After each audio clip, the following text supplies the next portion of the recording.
everyone. I want to welcome each and every one of you back to 2n1 Ministries, and we are especially thrilled if you have never joined us before. So I wanted to let you know that we do have all of our videos on two different channels, on YouTube and BitChute. So please don't forget to like and share and subscribe, that other people might have hope in their marriages and also be able to be exposed to my Hope in God Bible Club for children. We are studying right now at this time in October of 2023 a book written by Chuck Swindoll called Strike the Original Match. And this book, along with biblical teaching, has been a great assistance to my husband and I, and has really given us some precepts to assist us in building a strong foundation in our own marriage. The little chapter that we are in today is called The Honeymoon, Why Does It End? So grab your Bibles, don't go away, but come along with us, and we are going to be learning some really interesting principles from this chapter today, along with our teacher, my husband, Todd Frederick. Okay, glad to have you back again, and we're going through these topics here, hoping that it'll be an assistant to all of you out there. We just got finished doing a study about a month and a half ago, ending up the study on end time prophecy, so you can look that up. And so right now we're trying to do what we can to help build back the basically mainframe of our society in America. The topic of marriage is something that is greatly needed to be addressed, because you had so many people that were discouraged because the previous generations failed marriages and all that stuff, so where people are now just living together thinking that's fine. It's not, according to what the Bible says. But in this topic of getting married and building the relationship and like building a house, you got to build it with the right materials. So when you first get married, there's a thing called the honeymoon, and the word honeymoon, when you mention it, you think of just some time of just having sexual relationship and all like that. So, but it's actually a time of bonding and getting to know each other and merging your lives together. Hopefully you're living separately before you get married, not living together, and then get married. But the idea is that you're living with your parents and you get married when you're young, because the Bible says that that we're to, as husbands, enjoy the wife of our youth. And so nowadays people getting married so late that you're not having a wife of your youth, you're getting one in their 30s, which that's all a whole other big trouble with our country. But if you get married when you're young, you're both living at home in your parents' house, and you go and leave them and get married, and then you're blending your lives together. And that's part of what this honeymoon is. You're kind of beginning to merge your lives together and not live just like separately for me. You're living for the other person. So this is there's nothing wrong with the concept of this idea of just being a romantic time, but it's not a reality in the sense that, because when you do leave from your honeymoon trip, you come back home to a responsibilities. The husband's going to be out working and all that stuff, and hopefully the wife will be stay at home and take care of the matters at home, so she doesn't have two jobs to do while the husband has only one. So this time of kind of like euphoria is just going to be temporary and passing away, according to what Swindoll says. And most people who are married, they find out that it's just not a honeymoon the whole way, in that sense of just going out and eating at restaurants and hanging out at the beach or whatever you do, and spending time doing fun things. You get back to reality when you come back home. So we see in this part of our study that God has designed the home so that the intimate affection is not only for the honeymoon in the brief sense of the honeymoon, but you can actually continue on in that intimacy and throughout your whole marriage. And so you shouldn't be having, using this as a tool of either reluctance or shame or manipulation or anything like that, but you use the intimacy in the marriage bed as a tool of keeping you together until death do you part. So this one part here is a new name for honeymoon. To begin with, we need to redefine the word honeymoon. As unromantic as it sounds, honeymoon is an adjustment period, as I was talking about. You're going from, you're living at home, kind of like, okay, Mom, I'll do the dishes. Okay, I'll clean my room, to where, okay, now I'm, in this marriage relationship, and I gotta do the kitchen, cleaning and the cooking and cleaning the house, not just my room, and so all those things we have to think about too. When our parents are raising us, we shouldn't just be sitting there reluctantly saying, okay, I'll do this, I'll take the trash out, but this is all preparation for life. You just can't go and expect, as an adult, that somebody's going to be there to pick up after you. You're the one that's going to pick up after you, just like your mom learned the same thing, and your dad learned the same thing when he was growing up. They got married and they learned responsibility, and so. I'll throw in a real quick point there. I am one of 7 children. I have 4 brothers and 2 sisters, and so I many times volunteered to help my mother, seeing what a big heavy load she was carrying, even though she was a stay-at-home mom. If you want to see what my mother was like, you can look up, that is in a different lesson that I did on Mother's Day to honor her and her memory. But many times I would volunteer to help out with the laundry.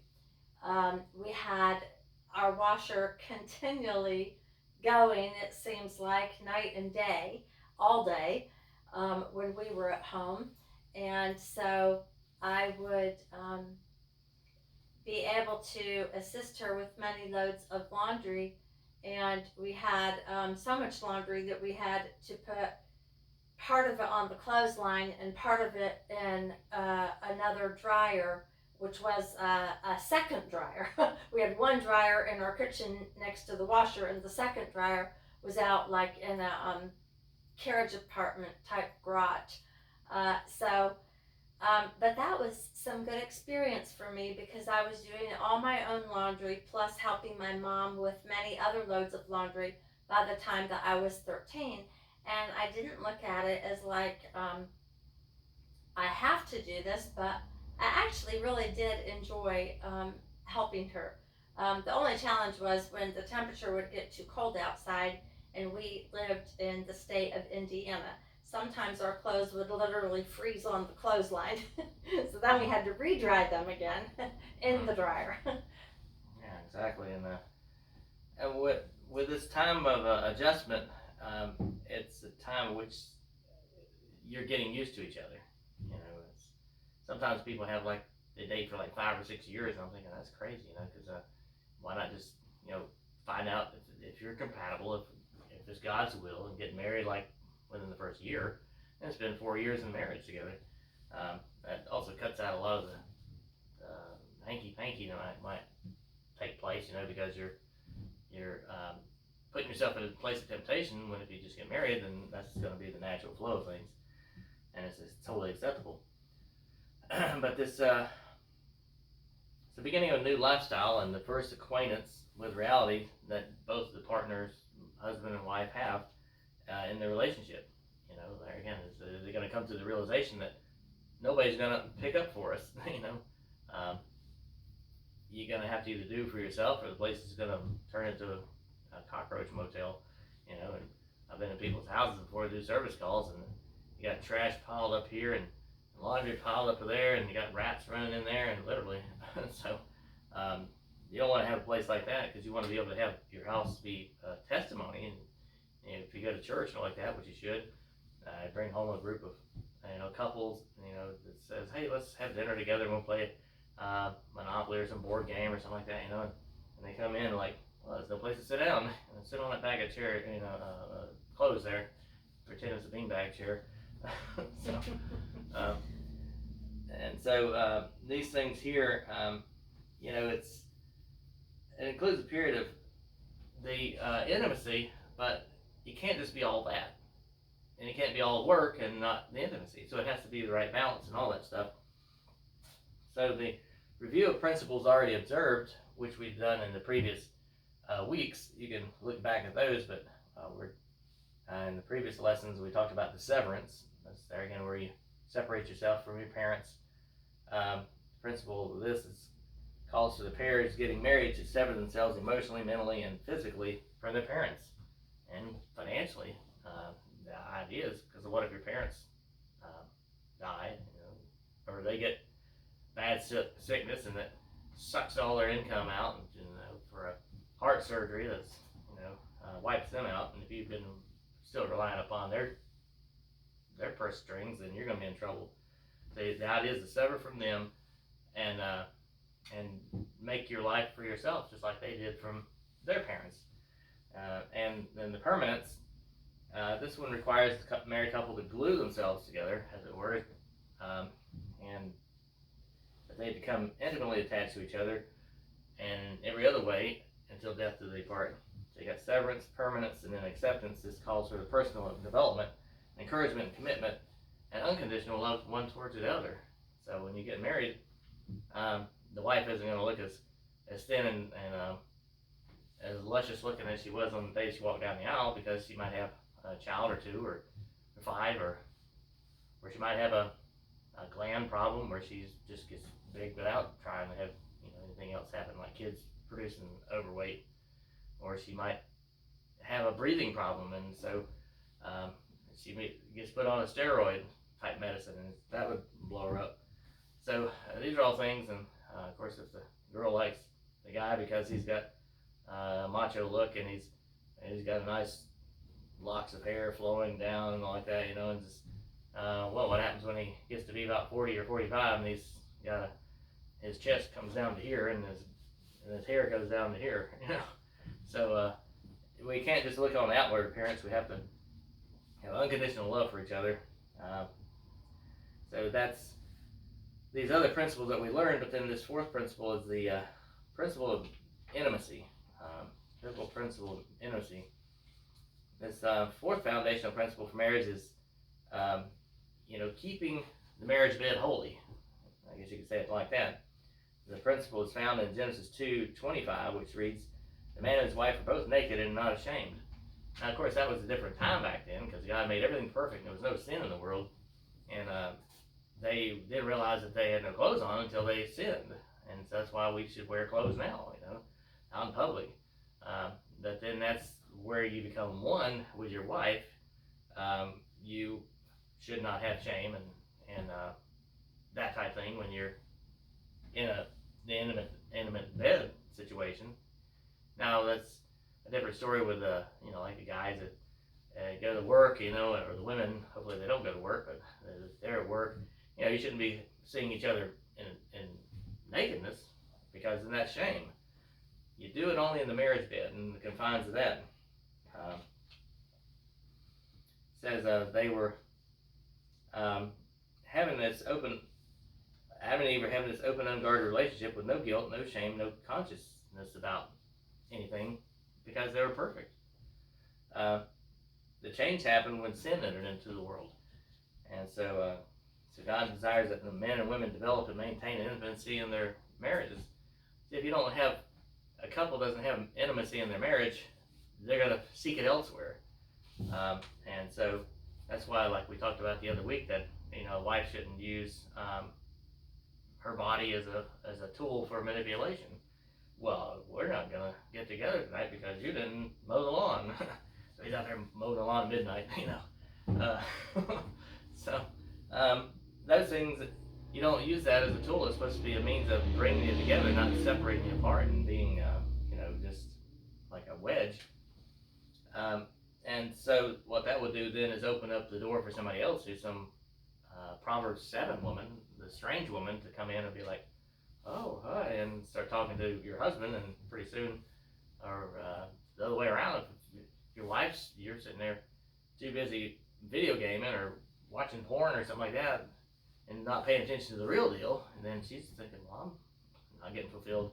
And some guy at her work will be saying, oh, you look down today, you know, what's the problem? And, oh, well, my husband and I haven't been together in a while, and, oh, well, I can take care of that, and you can see where this thing goes, you know. So we got to watch out for those pitfalls. So we got to keep intimacy as the means, not the means only, but a means to keeping the oneness together in a marriage. Of course, you have the spiritual aspect too. You know, you don't want to sit there and just leave that negligent. You want to have a time which you go to church with your wife. You have time which you say, this is what I learned in my devotions, or you have devotions together, and you pray together and all like that. So God has given us 5 principal guidelines for marital intimacy that remains constant. They're as applicable today as they were with Adam and Eve before they sinned. So let's examine these things. There's the 5, which are intimacy. That's very good. And there's intimacy for pleasure. There's for marriage, keeping it strong. And there's unselfish affection and intimacy. And it's uninterrupted. So marital intimacy is designed as innocence and declared as very good. God did this as a means of not just an act of procreation by itself, because the animals, they just procreate, and you know, they don't have a relationship with each other like a oneness. 2 dogs get together and they just go back separate ways, and no big deal. So before the advent of sin, God established sexual intimacy in the realm of marriage. After creating Adam and Eve, He blessed them and said, go and be fruitful and multiply and replenish the earth. And a few verses later, we see that God was well pleased with what He had done. He gave them the ability to have this special relationship that is just in that confines of marriage. That's what makes it the way it is. It's kind of like if you have somebody, they're drinking a drink and they set their cup down, and you walk by and you're thinking, man, I'm thirsty. Oh, there's a drink right there. Let me drink it. You know? That'd be kind of gross. So that's the way it is in marriage. You know, you keep your cup to yourself, so to speak. So if we look carefully, we'll also see that this declaration and having this business of being fruitful and multiplying, that has to do with the command to procreate. That's the thing too about when you get outside of a man and a woman getting married, they can procreate. Now you get a couple that lives together, they can procreate too, but the problem is that makes them bastards, you know, the child born out of it, and then they don't have the father's name to carry on because technically they're not married. So the guy gets the mother's name on the birth certificate. So that just messes the whole lineup of the genealogies, for one, and then 2, if you have a man and a man that get married, well, they obviously can't procreate. A woman and a woman can't procreate. They can't just get together and produce a baby.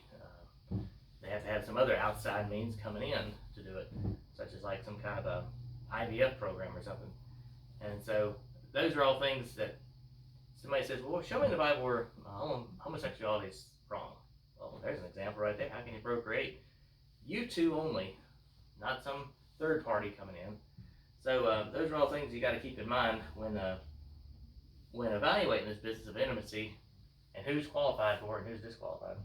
Right, and I'm just going to toss in this quick comment too that I was thinking about. You know, if you have a man and a woman that are living together, well, first of all, it's not a blessed relationship. It's a sinful relationship because you're not under the umbrella of God's protection.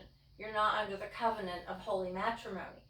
And that is a covenant, which means promise that you make on your wedding day to God and to your spouse and to everyone that witnesses your marriage ceremony. And you're also making this commitment to your future children.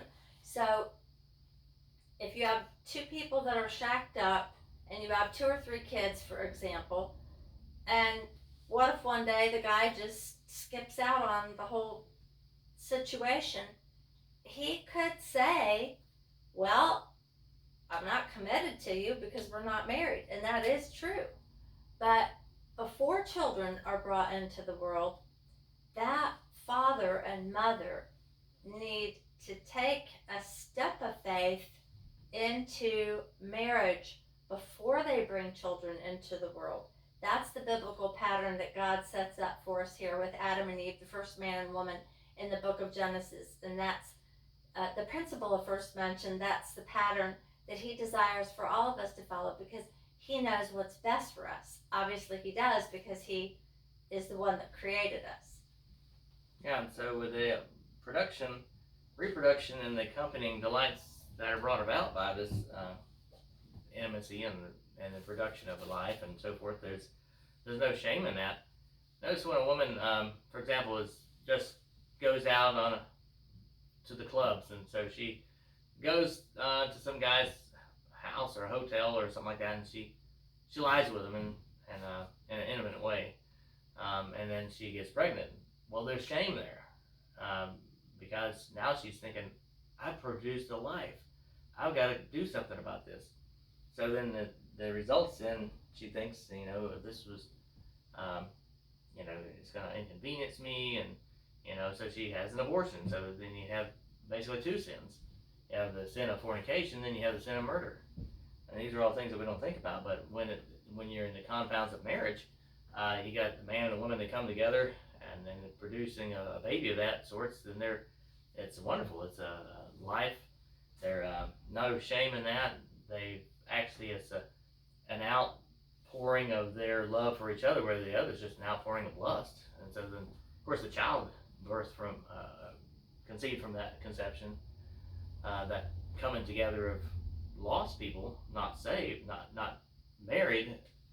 The child isn't any different of a person. It's not like he comes out with a third head or something like that, But the fact is, the way the child is being brought into the world stigmatizes it.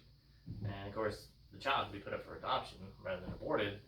And then you still have some issues with that, because the child may resent having, why did my mom give me up, or my dad, and all that. So there's all this confusion and stuff. And that's the whole idea why God wants things to be done His way. To get rid of all this ugliness, the filthiness of this relationship I just had, and the guilt and shame and all that stuff. So mankind has managed to pollute the marriage bed through sexual immorality and perversions. But God's designed it to be enjoyed within the boundaries of marriage. It's kind of like if you're riding around a curvy mountainous road, and you're not going to be driving like you were on some interstate where it's all straight. And that's the way the Word of God says that our life is supposed to be. It's straight as the way and narrow as the way to life eternal. But if you're going around doing 70 and 80 miles an hour on curves like that, and there's no guardrails, you're going to be dead. And those are difficult confounds to be within, but God makes the way possible for you to be having a marriage. Straight is the way with marriage, and it's not going to be perfectly every bump in the road and everything like that great, but it's going to be far worse if it was just like a living situation or a one night stand situation. So God managed to make this plan together for a man and a woman to get together and just die alone, and not to mention all the diseases and stuff. You do the multiplication, you got a woman lies with a man, and that man just lied with another woman, and she's got an STD that she gave him. Now he's laid with this woman, and now she's got an STD, and then she lays with this other man who's got one. Now he's got two, and he lays with another one that's three, and so you get this multiplicity, and you just produce pandemics of STDs. So if you have this, there again, this closed cup, as it were, where you and your wife are only sipping out of it and drinking out of it, then you're going to be fine. Bible refers to that as drink out of your own cistern. So So it says in Hebrews 13:4, who's going to read that? It says, marriage is honorable in all, and the bed undefiled. But whoremongers, those are people that are having intimacy outside of the confines of marriage, and adulterers, God will judge. Yeah, and if you think about it, if you have a marriage and then you produce some children from that, and they grow up and they're under this umbrella, like I was talking about, of protection of marriage, the example of marriage, and then married couples will feel more comfortable going to church because they're not living in sin. Whereas if you got a living couple, they're not going to be so apt to go to church. And if they do, then we've seen something like that, and it's good that they're going to church. But the idea is that they can't go there and just feel like, well, we're accepted, and the pastor's like, oh, glad to have you. You want to join? Okay.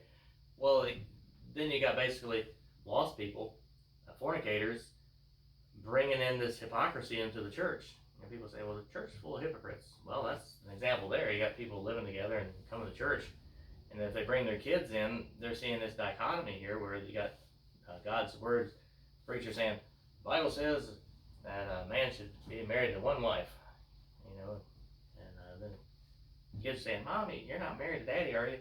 No, we don't really believe in marriage. So then they're thinking, okay, they put that in their main frame and say, well, I don't believe in marriage. When they get up old enough to be teens, start dating. Let's say if the guy wants to marry their daughter, she's like, no, I don't believe in marriage. And they say, okay, well, I really like you, so I guess we'll just live together. Then it perpetuates the problem. So, whereas if you have, you got issues where the man and the wife are married, of course, wife being married, having kids, then they have the right teachings, the lifestyles backing it up, and then they have the role models to verify what they're hearing at church, and should be living and teaching those values at home as well. So these are all things that God sets pretty clear in His Word. You're either married or you're not married. If you're not married, you're a fornicator or you're an adulterer.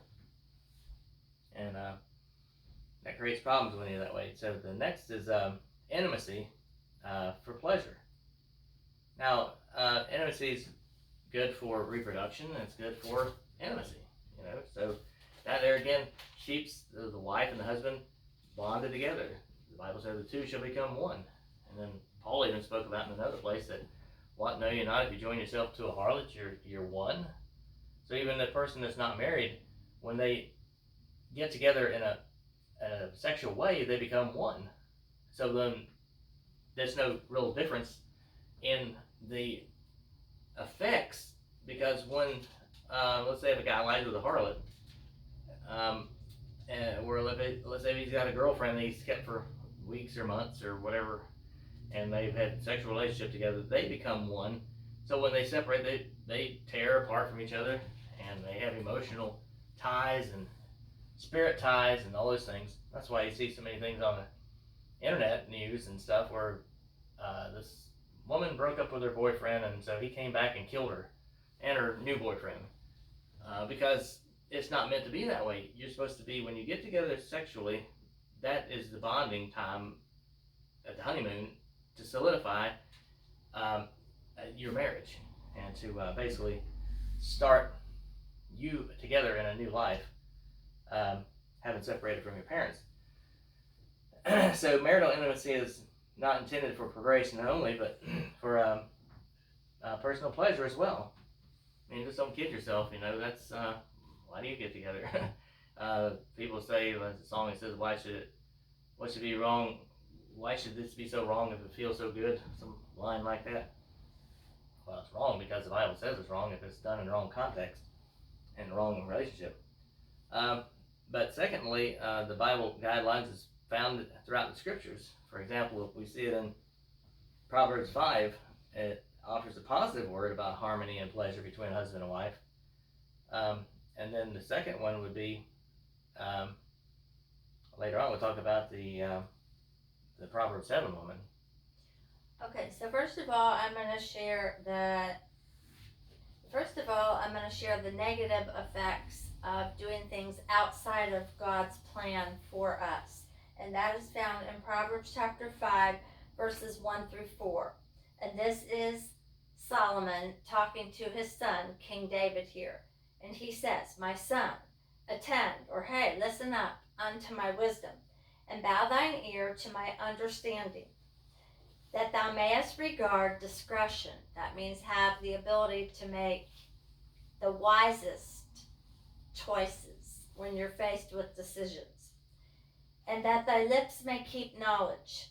For the lips of a strange woman, talking about a whore or a prostitute type woman, drop as in honeycomb, and her mouth is smoother than oil, but her end is bitter as wormwood, sharp as a two-edged sword. Her feet go down to death. Her steps take hold on hell.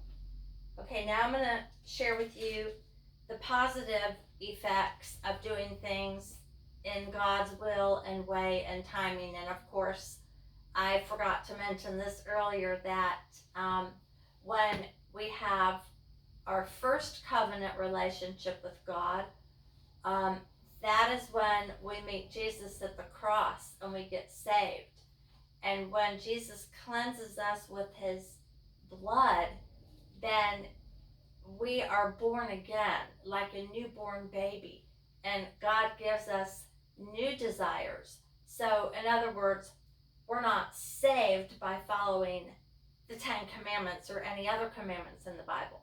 But when we do get saved, we want to do all these things that the Bible's instructing us to do because we love Jesus, because he first loved us. And we want, out of a pure heart, we want to serve him and to understand that he loves us. He's our Heavenly Father, and he wants for your life what's best for you, even more than you want it for yourself. So this section here in the same chapter in Proverbs 5 says, "Drink from your own well." Now it uses the word cistern. A cistern is like a big holding place in the ground for your extra water. So that, like back in the day when you had to draw water up from your well with a little bucket and a rope, you'd have a little holding place there. But it says, "Drink water out of thine own cistern, and running waters out of thine own well. Let thy fountains be dispersed abroad, and rivers of waters in the streets. Let them be thine own, and not strangers with thee." In other words, your marriage is only to share with your wife or your husband, not with a stranger who did not enter into that covenant. It says, "Let thy fountain be blessed, and rejoice with the wife of thy youth. Let her be as the loving hind, like a deer, and pleasant roe. Let her breast satisfy thee at all times. Be thou ravished always with her love." The next thing is this section here, Song of Solomon.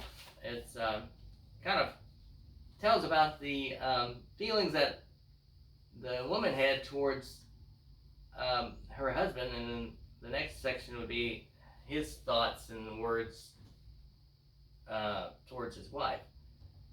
Of course, these are things written in the Bible, so you know then that God's not condemning it. He's just kind of giving us a inside hole-in-the-wall view of and listening to what this couple's saying about each other. And it's honorable. Okay, so we're in Song of Solomon chapter 5, and we're starting in verse 10. So she's talking about her husband here. It says, "My beloved is white and ruddy, the chiefest among 10,000. His head is as the most fine gold. His locks," talking about his hair, "are bushy and black as a raven." And then down to verse 13. Well, let's not skip 12. His eyes are as the eyes of doves by the rivers of waters, washed with milk and fitly set. His cheeks are as a bed of spices, as sweet flowers. His lips like lilies, dropping sweet smelling myrrh. That's an essential oil, a very valuable essential oil. His hands are as gold rings set with the beryl. That's a precious stone. His belly is as bright ivory overlaid with sapphires, and that is another precious stone. His legs are as pillars of marble, muscular, set upon sockets of fine gold. His countenance is as Lebanon, excellent as the cedars, talking about that big sturdy tree. His mouth is most sweet, yea, he is altogether lovely. This is my beloved, and this is my friend, O daughters of Jerusalem. I think you said everything for I did write that on one of our anniversary cards. Okay, and then this describes how the man is talking about his wife. Song of Solomon, chapter 7, starting in 1b. And it doesn't say my house. My wife, she sits, when she sits around the house, she really sits around the house. No, she didn't say, he didn't say that. No. She Okay. really sits around the house. Song of Solomon, chapter 7, 1b. The work of the hands of a, well, let me start this at the beginning. It doesn't make sense to start with 1b. Okay. It says, how beautiful are thy feet with shoes, O prince's daughter. The joints of thy thighs are like jewels, the work of the hands of a cunning workman. Okay, and then we're going to go down to verse 6. 6 through 9. Yes. How fair and how pleasant art thou, O love, for delights. This thy stature is like to a palm tree, and thy breast to clusters of grapes. I said, I will go up to the palm tree, I will take hold of the boughs thereof. Now also thy breast shall be as clusters of the vine, and the smell of thy nose like apples. Some of this wording is kind of funny. I smelled Heather's nose before. It didn't smell like apples. Maybe her breath, you know. We just went to the mountains and got some, near the mountains and got some apples recently. Smell like apples. She smelled like apples then, but. So, let's see if you do through 9 as well. Oh, yeah. Okay. So these passages make it, you know, show that God is not prudish and expecting, you know, man and woman to be like in a, what do you call it, like a monastery and all like that. So he made the idea of intimacy for the purpose of enhancing marriage. So he's pleased with the beauty and the ecstatic pleasure that comes with the physical intimacy between a husband and wife.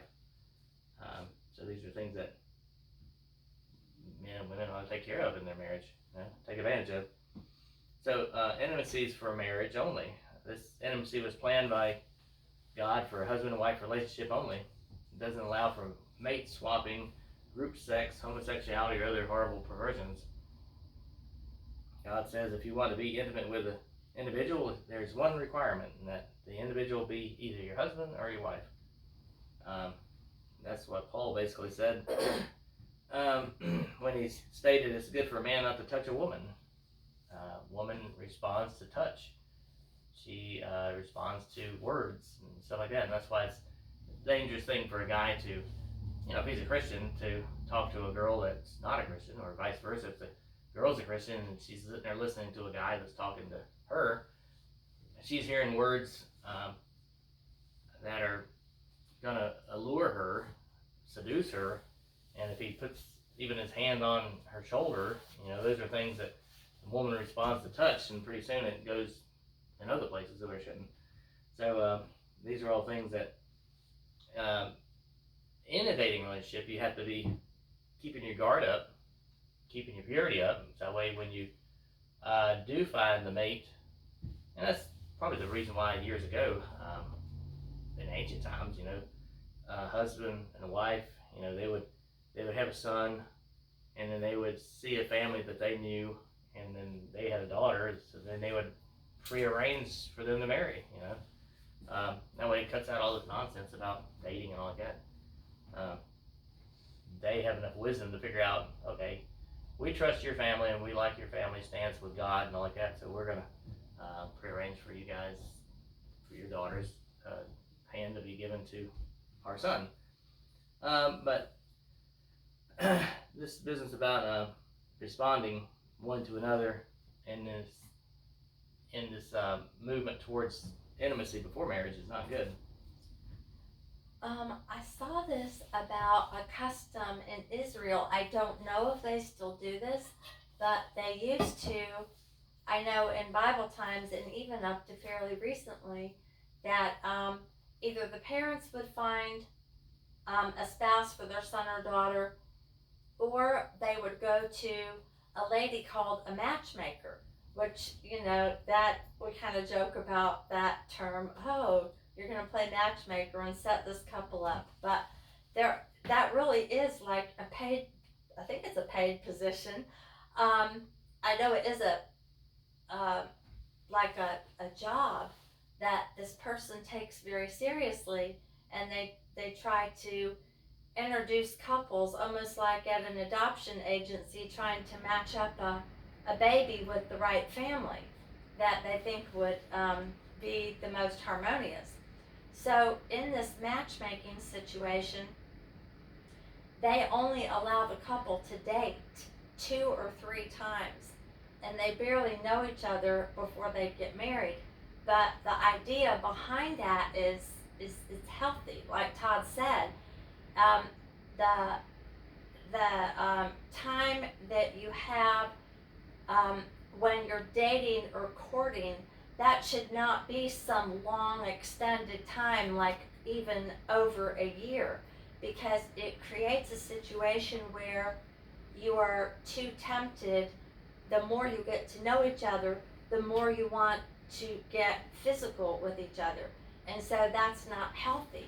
And so God gives us marriage to prevent that temptation of being immoral outside of a marriage situation. Of course, God thought up all this before the beginning of time. This was all His idea for a man and woman as they come together in holy matrimony. Now I want to say this too, that an example for that is, if you have too many selections out there, that makes it confusing. Like we had a customer that she's bought from us over the years. We have an appliance business, so then she'd gone to an appliance outlet store in town, and so she called me up and she said, "What brand do you recommend?" She said, "They just have so many brands here, and so many here to choose from. I'm just kind of confused." And of course, the salesman out there, he doesn't know anything. He doesn't know anything about the reliability of them. He just sells them. I work on them and sell them. So I told her, I said, "Well, let's get this brand here if they got it." And of course, they didn't have matching sets, so she'd have to get one of this kind and one of the other. So it turns out she wound up buying from us because I had one good-looking set. I sent her pictures of. She said, "I'll take it." So it's kind of like that, if the parents were to say, "You don't need to go looking all around the world for your mate. We got the exact one for you, just one couple." "Oh, really? Which is it?" "It's our daughter." Wow, the guy looks at it like, "I'll take her." Hopefully they'll say I'll take her. They say take her back.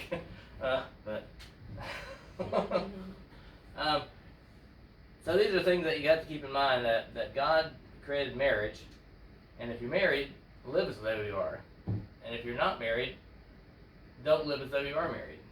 And if you are married, don't live like you're single. Go around flirting with all the other girls and stuff like that, and meanwhile your wife's at home pregnant and all like that, It's not good. So sexual intimacy belongs only to the husband and his wife. Then the fourth thing is intimacy is unselfish affection. kind of touched on this earlier.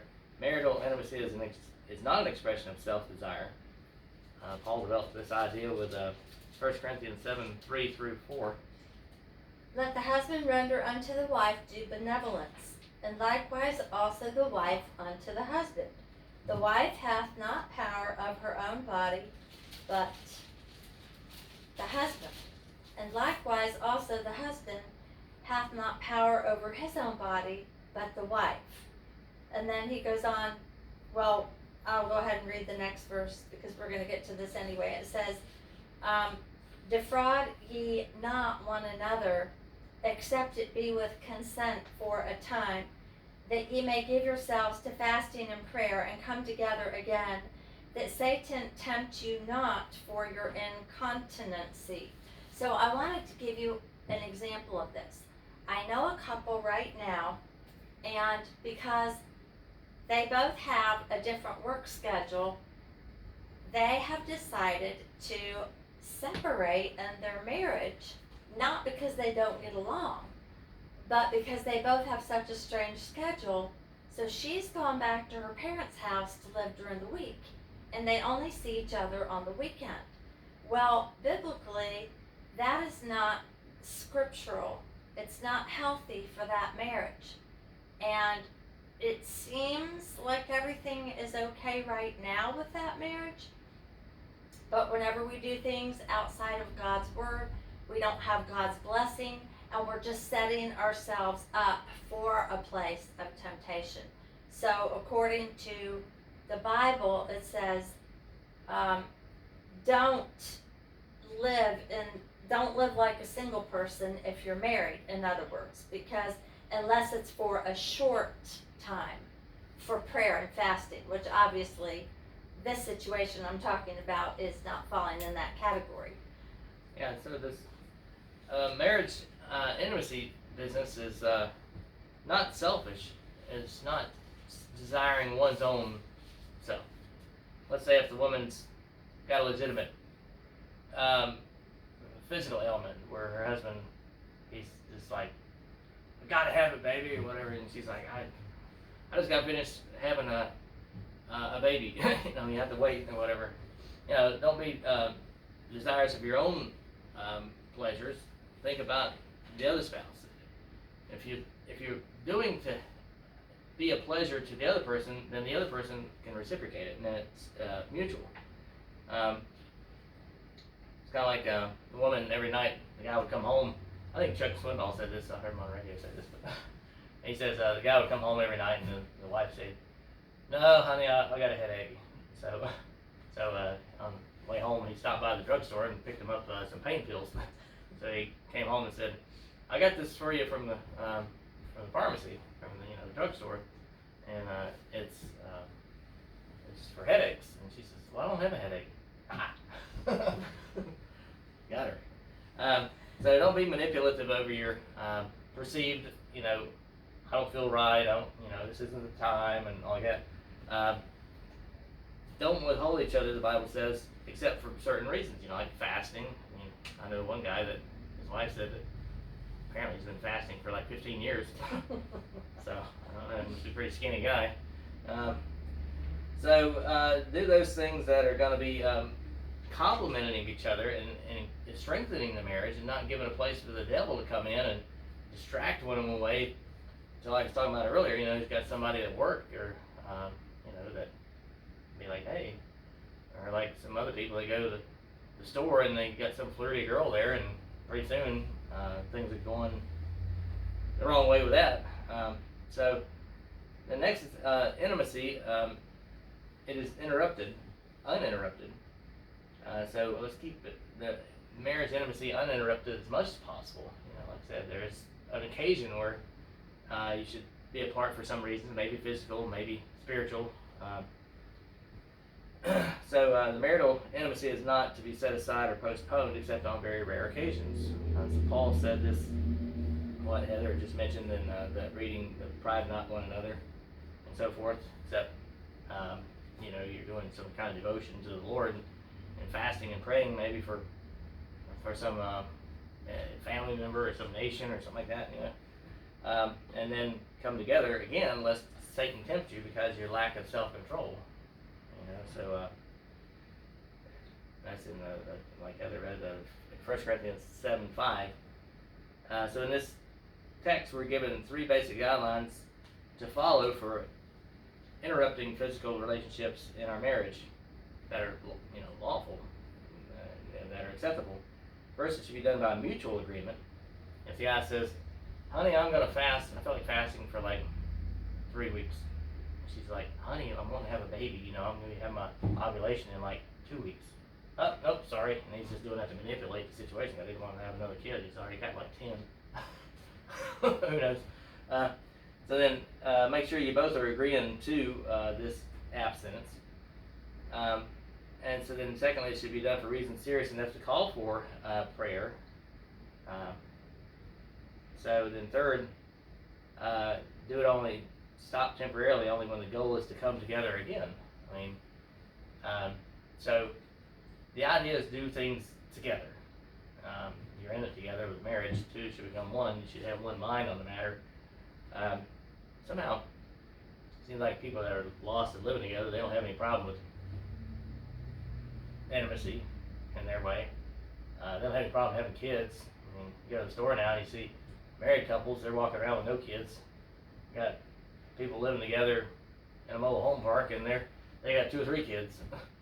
And you got, young people that are married, well-to-do, maybe living in an apartment, maybe living in a house, and they're pushing a dog or a cat in a stroller. It's like this world's gone crazy.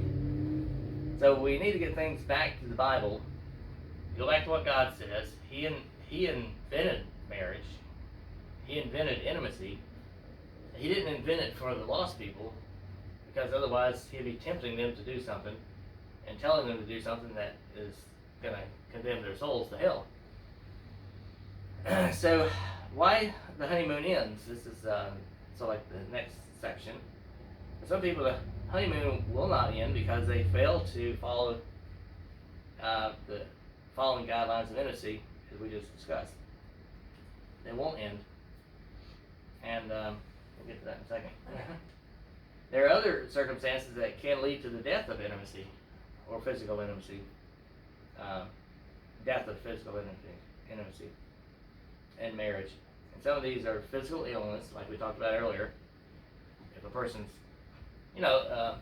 incapable of having a sexual relationship, then the husband, let's say for example the wife had a problem, or let's say the wife, her husband went off to war and came back and he's a quadriplegic and he can't do anything. You have to harken back to the vow you took, for better or worse, for sickness or death, or sickness or health, or whatever it is, all those things. So you have to harken back to that, because let's say if you, as a wife, says, "I can't get my intimacy fulfilled with him, I'm out of here." Well, guess what? Then he's stuck by himself, nobody to take care of him. He fought for our country or fought for somebody else's country. So these are all things we have to keep in mind. And even mental disorder. If somebody's mentally disordered, there's doctors. Don't put too much stress in them. Take them to a faith healer. might help there. But still, you married the person, you took a vow, stay with it. If you just up and leave and shack up with somebody or marry somebody else, then you become an adulterer. And then let's see. Let me throw in a real quick comment here about the mental illness, because I'm in a hurry. But there are a lot of natural medicines that are like a sequel or equal to something that a traditional doctor would give you, but they don't have any, or maybe almost none, as far as side effects go. So there's always a solution for every problem we have, because Jesus promises us wisdom, and he delights when we can have a close marriage and a close family, because that is his will for us. So I just wanted to throw that in real fast. All The other thing that Chuck Swindoll brings out is some things that cause the marriage, the honeymoon to end. You know, you'd think there again, the honeymoon is like for the first week of your marriage and all like that, but you should have an ongoing, intimate, close, you know, getting to know you type relationship to your whole life. I mean, and some of these things that might disrupt that would be ignorance of sexual technique. You know, just, you maybe got a one-trick pony or something. I don't know, but the idea is that you're together and unashamed and just work out what makes things feel good for you as a couple. Also, some things that disrupt pleasure and honeymoon continuing is like past experiences, past tragic experiences. Let's say if the girl was sexually abused by her uncle or grandfather or something like that from the age of like 4, you know, until she started her period or whatever. That's going to really conflict in her mind because here all that time she's had this sexual relationship with her grandfather, and then so then when she sees how ugly that was, and she's just so humiliated and she hates herself because of it. But then she has to transition her mind to thinking, okay, I'm having the same action done, only by a different person who's now my husband. So it's got to be all this conflicting information going on in her head, and that could cause discomfort and unpleasurable experiences and stuff like that because it just has flashbacks and stuff. So these are all things that you got to take in consideration. And as a guy, I guess if you or a girl too, you know, he might have been sexually abused by some scoutmaster or somebody or some camp leader, you know, a Sunday school teacher, elementary school teacher, all this stuff, a coach. So you have to ask questions when you're dating. You know, that way you know what you're getting into because the person may have been on some meds and in their right state of mind while you're dating them, and then all of a sudden they come off of it when they get married, and then you realize that they got this like blah, you know, can of worms flowing out at you.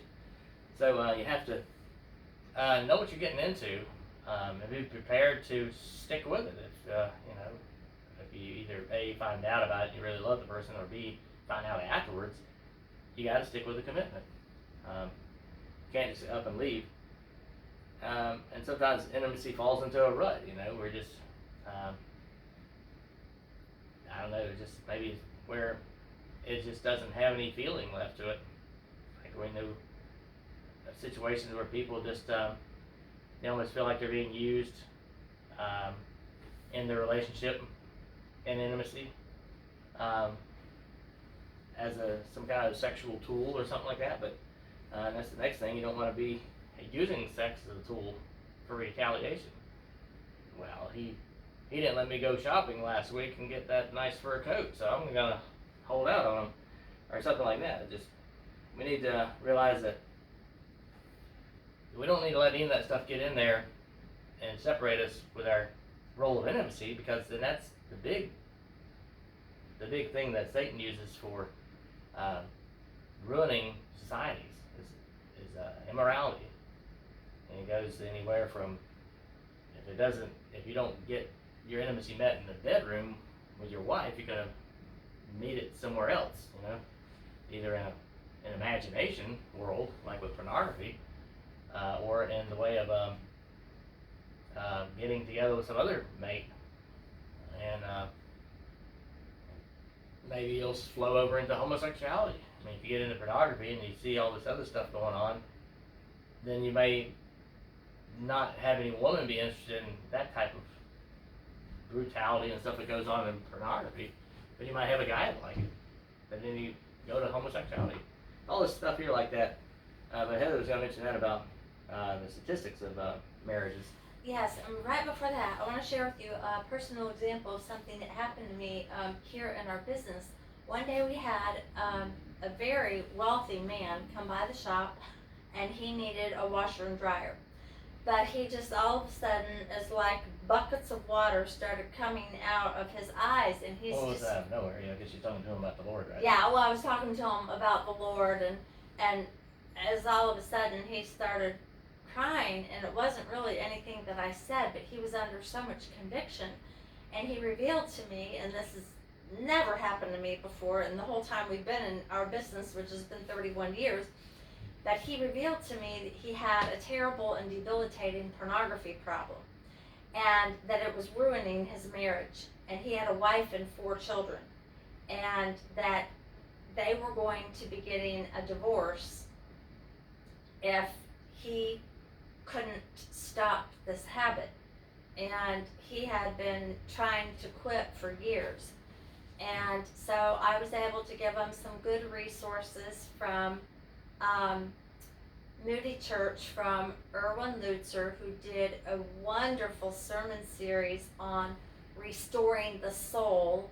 And that phrase comes from a verse in Psalm chapter 23 about Jesus is the good shepherd. He restoreth my soul. So he was, we were able to send him that, and I believe that he was able to get some help, assistance from that. But the statistics in pornography are astounding and shattering to the family unit. In fact, James Dobson, who started Focus on the Family in Colorado Springs, Colorado, he said that even over 90% of pastors were hooked on pornography. So I was doing a little bit of research myself and found out that pornography destroys 500,000 marriages every year. In America. In America, just in America, not in other countries. I don't know what the statistics are in those countries. And basically, in this information, it was describing how pornography is basically you having a fictional universe. And I've heard about the virtual reality glasses that these people put on that look kind of like those 3D. Yes, look kind of like 3D glasses. And basically I've heard that if you look at this virtual reality stuff like video gaming and stuff, that it can like hook you even after the first or second time. It's very, very addicting, and Satan delights in using that to split up marriages. Then I found out that pornography encourages people to be self-absorbed and almost like a self-worship type of a thing. So instead of being attached to your husband or your wife, you're detaching yourself emotionally from reality when you're in this imaginary world. And this is isolation, and it's emphasizing the self, and you're basically killing the holy ambitions that God put in you to want to have a close marriage, or even right other relationships that would be right. You're killing love. And I know of a marriage right now that this happened to a husband and wife even 2 years into the marriage, and they started drifting apart. And even though the marriage lasted a little over 30 years, it didn't last, because sowing these seeds of Like a slow death. immorality is it's like a slow death, and eats on you like a cancer, like a terminal disease, to the point where there is no love left. You're so wrapped up in yourself, and you've isolated yourself from the rest of the world in this horrible prison of sin. And so basically, and getting back to our chapter here with Chuck Swindoll and tying this together, love according to what God wants us to be as husbands and wives, Love expressed through marriage and faithful sexual intimacy is a gift that's meant to pull us away from ourselves and draw us to one another. Yeah, from God. Yes, it's a gift from God because God is love, and He's the one that designed and thought of marriage in the first place. Yeah, so don't let the fire of your marriage dwindle down, after the first week, come back to reality and all the harshness of trying to meet your bills. Well, it's going to be tough, but the main thing is you got to stay together as one, and in all these efforts, and then just to cultivate your marriage. Keep the marriage bed undefiled and active, and use this as a means to grow close to each other. You're gonna be addicted to anything, be addicted to your wife. So, but God has designed it all the way from the beginning. Adam and Eve, of course, Adam was lonely, and God gave him his wife, and then they stayed together, even after they sinned, and even after Eve created this curse upon Adam because he listened to her instead of God, and she offered him the fruit. He still stuck with her. He didn't say, "Well, I'm going to divorce you because I'm going to lay back down and hopefully God will put me in a deep sleep again and give me another wife. I can still got some more ribs here." Do it from the other side. This side's still sore. So these are all the things. Hopefully they'll be meaning something. If not now, later you'll recall it, and keep your marriage alive for your family's sake, for your community's sake, and for our country's sake.